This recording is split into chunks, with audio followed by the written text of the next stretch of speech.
Hey guys, Johneric here with DMV Made Easy in Las Vegas, Nevada. I've been asked by many customers over the past 20 something years to explain what's the proper way to purchase a car from a private party, transfer a title with the DMV.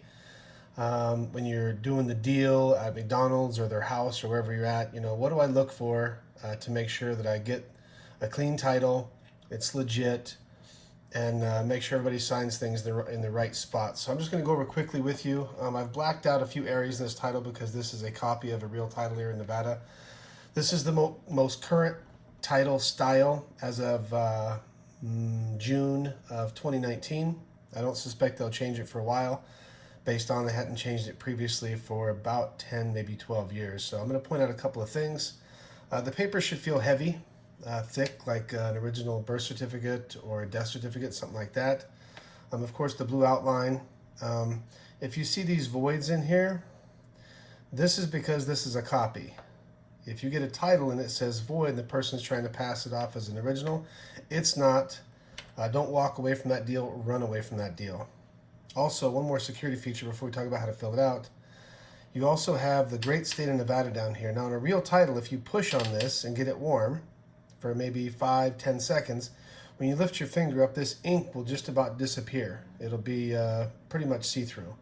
So if that doesn't work, there's also security features. If you hold it up to the light, you will see some watermarks in the background as well.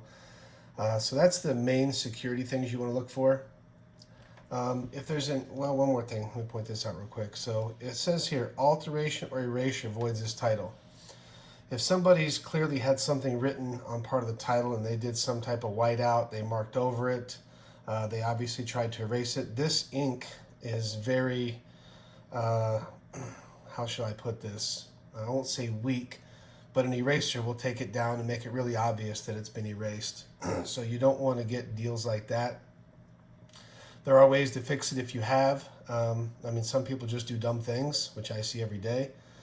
For example, let's say the real owner of the car is selling it to you and they mess up and they think, well, it's okay, I did it myself, I'll just initial here, or I'll wipe this out. People do it all the time. But here's a couple things you can do to make sure that you can fix it without having to spend an enormous amount of time at the DMV or a lot of money with me. First of all, a couple things. The VIN number is up here. Now I marked out the last of it because this, like I said, is a copy of a real title. Check the VIN number. Make sure these numbers match exactly to what's on the car. Typically, you'll see on the driver's side of the dashboard through the windshield. Typically, the driver's door or door jamb. Those are the two most common places to find a VIN number. Obviously, you want to confirm that you think the year is right. Now, don't get confused. Many cars say a 2012, but the sticker on the door of the car may say it was made in, August of 2011. So don't worry about that. That just means it's a model year 2012. Of course, you've got the make, the model, the vehicle body type, title number. There's nothing you can do to verify if that's right or not. Fuel type G means gas. If it's a diesel and it says G, there's a problem. Actual miles means that there's been no reports or signs of fraud in the reporting of the mileage on this vehicle as of yet. This is the date the title was issued. So this was issued 5/25/19. That was just a few days ago. And at the time of recording that, the odometer that was reported was 56,901. Now that's important. I'll get back to that in a minute. The mail to information is not relevant. This could say Freddie Fred Fred with ABC 123 address. This is irrelevant. This is just where the title was mailed to. So if this has somebody else's name on it, don't worry about that at all. Owner's name and address, that's important.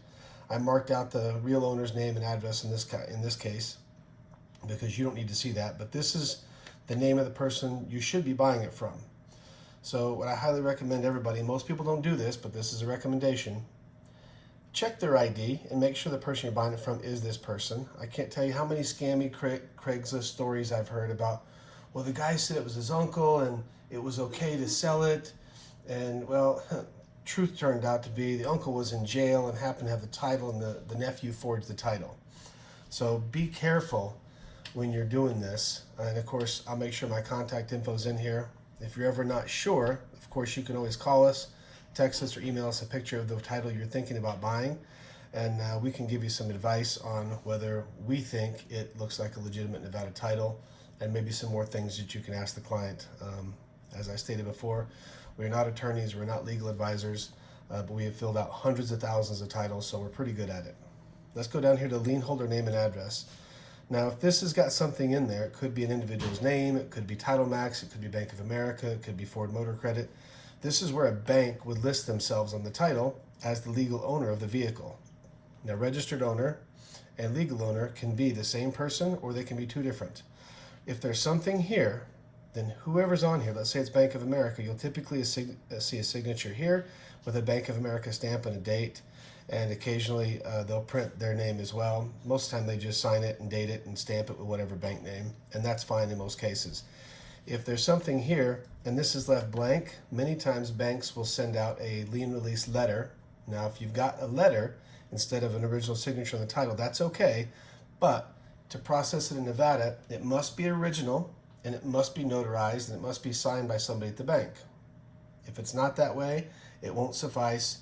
You or me or somebody will have to be contacting the bank to get another lien release from them. Never send a title to the bank for them to sign off on it. There's other ways to do that. That's a whole nother video if we have to. Get the lien release mailed, FedEx, whatever. If you're really nice to the people at the bank, they'll generally send it out right away and they generally won't charge you. I've had thousands of them FedExed at no charge at all. So let's talk about the rest. So we've got who we think is the registered owner here. Let's just call this Fred. So if Fred is on the title up here, Fred will have to sign right here where it says signature of seller, and that's it. Doesn't need to print his name over here. Just have him sign there, ID, and make sure it's good. Now, you want to also take a look at the back of the title. And this is a copy, like I said, so here's the back of the exact same title. In this example, the title is completely blank, which is exactly what it should look like. Notice here it says first reassignment dealer only. I can't tell you how many times I've seen people fill this section out when it's two private parties and it's not a dealer reassignment. So if that's the case, you'll need to contact us. We'll talk to you about how to fix that. Then there is a second dealer reassignment. That should also be blank. And this is very important. Whether you're going to have us process your title, you're going to do it yourself, whoever's going to do it. Don't let this title out of your hands. If you're not getting a loan on it, don't let it out of your hands without writing the word none right here. Here's a true story that I know has happened in Las Vegas, Nevada. A customer went into some DMV service, some random little mo-dunk service, asked them to process their title, which they did. Problem was the customer didn't know to put none there. So the business owner wrote his name here and his address, and he became the lien holder on that title. So when the new title got generated, it went to the lien holder, not the person who owned the car. And the guy who stole the car basically put his name here. All he had to do was go fill out what's called a repossession affidavit and go to the DMV and get a duplicate title, kicking the person off that actually owned the car, and to send a repo guy out there for a few $100 and take the car, and it's 100% legal. Now, the DMV doesn't want to hear about that. That becomes a civil case where you've got to now go to court and sue the guy to get your car back, which I don't know if you've ever been to civil court. It doesn't work out too good. It's a real pain in the butt. Essentially, the guy lost his car. As wrong as that whole situation was, that's what really happened. So, back to the front. The part that you'll need to fill out. I'll do this in a different color so it's easy to see. So is the buyer. You're going to sign here. You're going to print your name here. You're going to print your full legal name here. If you have a Nevada driver's license, print that number here. If you don't, put your date of birth. Don't put some other state driver's license. You're also going to do your address. This is where you want the title mailed to. And if you want a second person to be on the title, this is how you do it. You have two options. You can check the box as and, or you can check the box as or. The difference is really simple. If you check and, the second person you're putting on here, whoever you're putting on this spot right here, they will have to sign out next to you and print next to you to buy it and transfer it. Now also, when that new title comes, it's going to have both names. So right up here will be your name and whoever else it is. There'll be an and between the two names. Now that's going to require that both of you sign as seller when it's time to sell the vehicle. So you'll both have to sign here if you decide to sell the vehicle at some point. Now, if you trust the person, I highly recommend you check the or box. or only requires one signature to transfer the vehicle. I can think of thousands of examples why that's very important information. Here's one. Husband and wife, the husband passes away, the wife's never dealt with paperwork in the house, and now she's left on her own with an "and" between the two names. Now she's got a whole mess of paperwork to do to get him off that title so she can sell it or whatever she's going to do with it. Because you can't keep re-registering a vehicle in a deceased person's name. You have to get their name off. I won't get into it in this video what it takes to do that, but it's a long, cumbersome process. So if you trust the secondary party, I recommend you use the OR button, or the OR box, excuse me. If you don't, and it doesn't necessarily mean you don't trust them, but I can't think of any reason my wife, all of our titles are OR, because I trust her. I don't think she would go steal the vehicles and, boot me out. If you think your girlfriend or your wife would do that, then check the "and" box. And of course, that still doesn't prevent fraud from forgeries and stealing cars. That still happens. This is just a little bit more protection. So this is about an 11-minute video now. That's the basics of how to do a title transfer here in Las Vegas, Nevada, or actually in the state of Nevada. And it's similar in most states. I'll be doing videos on every single state. One more thing I didn't mention.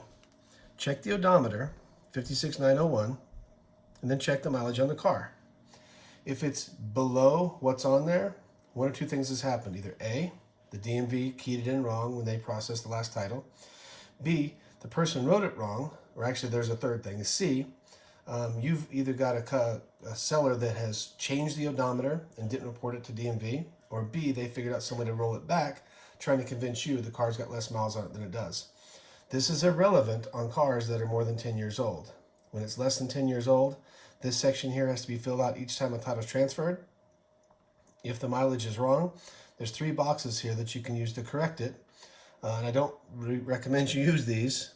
The odometer reading is not the actual mileage warning odometer discrepancy. This is the only federal part of this form. The feds track mileage on cars less than 10 years old. So if you find yourself in that situation, give us a call, 702-858-3279. I'll be happy to walk you exactly through how to fix that. Take care. God bless. Be sure to give us a like and subscribe. We're going to be doing everything you could ever want to know about the DMV. We'll probably have 2,000 to 5,000 videos in the next year or so. So please tune in for the next one.